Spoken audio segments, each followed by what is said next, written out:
আমাদের সাথে আছেন সহকর্মী শাফাত, তিনি জানাবেন আজকের খবরের কাগজে প্রধান কোন কোন শিরোনামগুলো দেওয়া হয়েছে। আপনাকে ধন্যবাদ।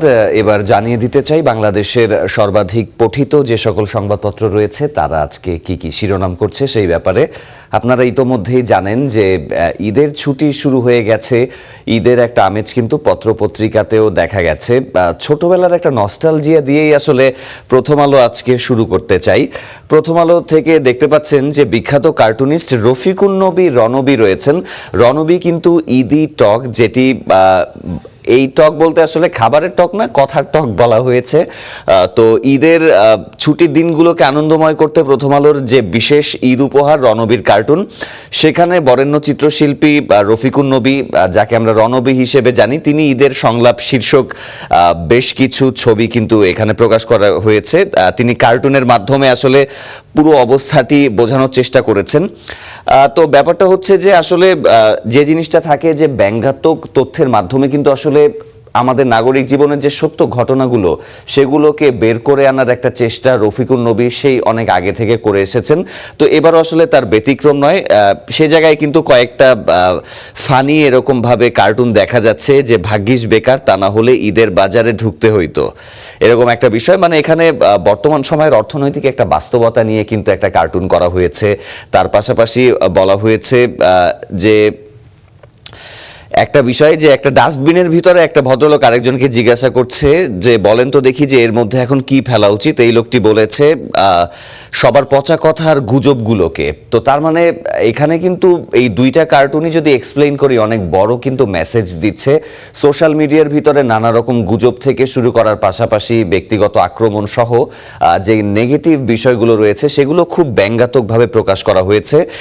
এবং প্রথম আলো আসলে এই সংস্করণের ভিতরে দেখা গেছে যে পুরোপুরি ঈদের ব্যাপারগুলো নিয়েই তারা বেশি ফোকাস করেছে। তো সেখানে আমরা রণবীর কার্টুনটা দেখছিলাম। প্রথম পাতায় আসলে তারা কি কি খবরগুলো করেছে সেটা যদি একটু দেখে আসি। এখানে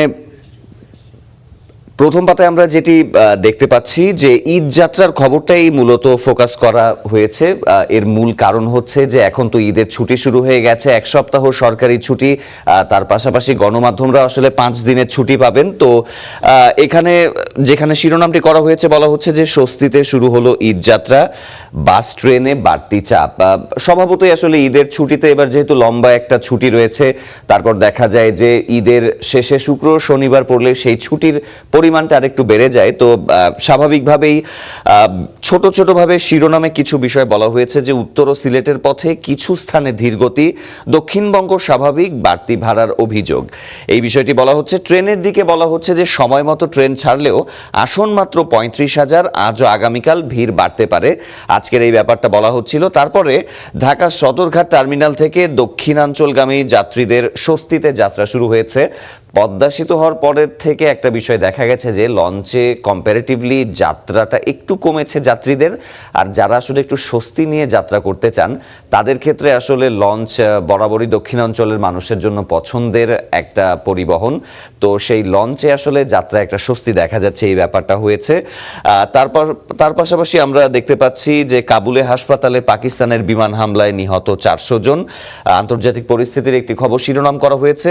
সোমবার স্থানীয় সময় রাত 9টা নাগাদ কাবুলে মাদকাসক্তদের জন্য নির্মিত পুনর্বাসন কেন্দ্রে হামলা চালানো হয়েছে। যদিও পাকিস্তানের বিরুদ্ধে যে অভিযোগ সেটি তারা অস্বীকার করেছে।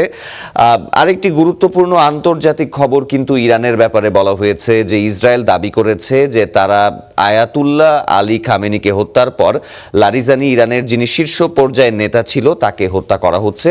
আরেকটি বিষয় বলা হয়েছে যে ইরান যুদ্ধের প্রতিবাদে যুক্তরাষ্ট্রের ন্যাশনাল কাউন্টার টেরোরিজম সেন্টার প্রধান জো কেন্ট রয়েছেন, তিনি পদত্যাগ করেছেন। 28 ফেব্রুয়ারি থেকে হওয়া যুদ্ধ এখনো কিন্তু থামার কোনো লক্ষণ দেখা যাচ্ছে না। দৈনিক নতুন নতুন কিন্তু নিহতের খবর পাওয়া যাচ্ছে। তার পাশাপাশি শীর্ষ সামরিক পর্যায়ে যারা রয়েছেন ইরান ইসরায়েলের, সেখানেও কিন্তু নিহতের খবর পাওয়া যাচ্ছে। অভিযোগ এবং পাল্টা অভিযোগে পরিস্থিতি বেশ উত্তপ্ত দেখা যাচ্ছে। তো প্রথম আলোতে আসলে এই ব্যাপারগুলোই ছিল। তার পাশাপাশি আমরা যদি একটু দেশের এবং বিদেশের যে খবরগুলো রয়েছে সেই ব্যাপারগুলোর দিকে একটু চোখ বোলাতে চাই। তো মূলত প্রথম আলোতে ঈদ যাত্রা এবং আন্তর্জাতিক পরিস্থিতিগুলোই আমরা দেখতে পেলাম। এবার যদি একটু আমার দেশ পত্রিকায় যেতে চাই, তারা কি শিরোনাম করলো সেই ব্যাপারটা। সরকারের ৩০ দিনের পোস্টমর্টেম সরকার কিন্তু দায়িত্ব গ্রহণ করার পরে ১ মাস হয়ে গেছে। তো এই ১ মাসের মধ্যে আসলে ইরান, ইসরায়েল এবং যুক্তরাষ্ট্র যুদ্ধর ফলে জ্বালানি সংকটের যে একটা চ্যালেঞ্জ, সেই ব্যাপারটা আসলে সরকারকে মোকাবিলা করতে হচ্ছে। তার পাশাপাশি আসলে যে উদ্যোগগুলো নেওয়া হয়েছে, যে ফ্যামিলি কার্ডের যে ব্যাপারটি নির্বাচনী প্রতিশ্রুতি ছিল, তার পাশাপাশি দ্বিতীয়তে খাল খনন কর্মসূচির যে ব্যাপারটা ছিল, সেই ব্যাপারটা নিয়ে আসলে কিছু পজিটিভ মতামত দেখা গেছে। তার পাশাপাশি ছিন্ন বিচ্ছিন্ন আইন শৃঙ্খলা পরিস্থিতি স্বাভাবিক হওয়ার যে বিষয়টা, সেটি আসলে একটা চ্যালেঞ্জ সরকারের মধ্যে রয়ে গেছে। এই ১ মাসে আসলে সরকারের আইন শৃঙ্খলা পরিস্থিতি নিয়ন্ত্রণে যে পদক্ষেপগুলো, সেই ব্যাপারগুলোতে মিশ্র প্রতিক্রিয়া দেখা গেছে।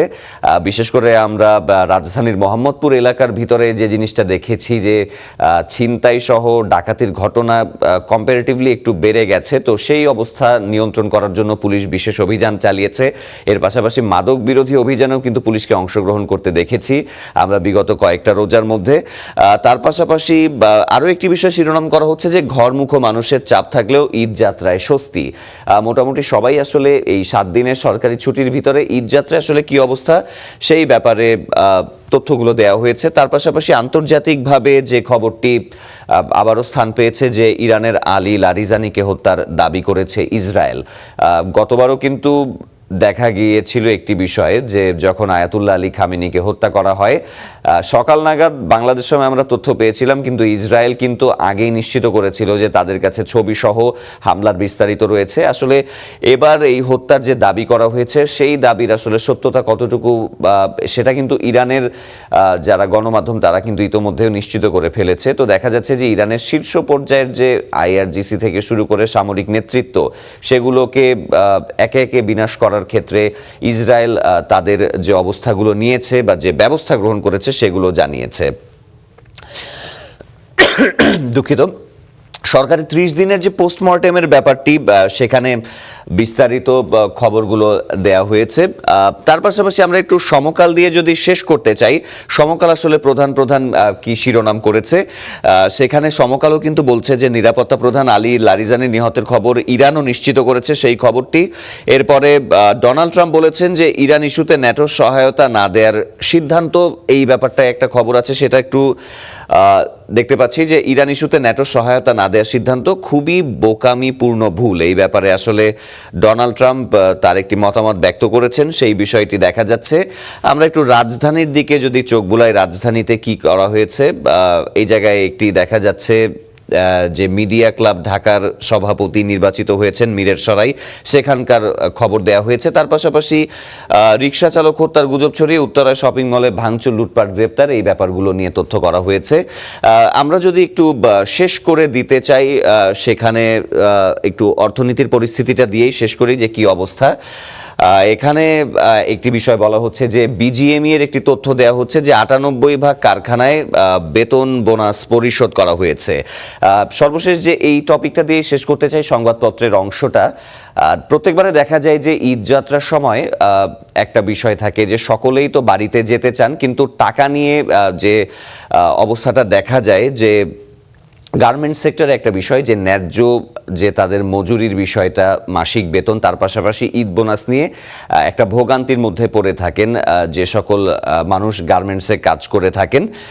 তো বিষয়টা হচ্ছে যে এই গার্মেন্টস শ্রমিক যারা রয়েছেন, তারা বেতন ভাতা নিয়ে নানা ধরনের অভিযোগ করেন, কিন্তু এবার BGME বলছে যে 98% প্রতিষ্ঠানে নাকি যে রেগুলার বেতন আছে সেটি পরিশোধ করা হয়েছে।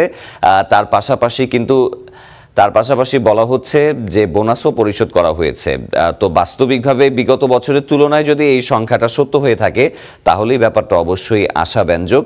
তো মোটামুটি বলা যাচ্ছে যে ঈদ যাত্রার খবরই মূলত হাইলাইট করা হয়েছে। ঈদ যাত্রার আরও খবর আমাদের প্রাইম স্টুডিওতে সহকর্মী আয়েশা রয়েছেন, সেখানে আসলে অন্যান্য সহকর্মীরা স্পটেই রয়েছেন, তারা আরও বিস্তারিত ঈদ যাত্রার খবর জানাবে। এবার আমরা আয়েশার কাছে চলে যেতে চাই। আয়েশা। শাফাত, আপনাকে ধন্যবাদ।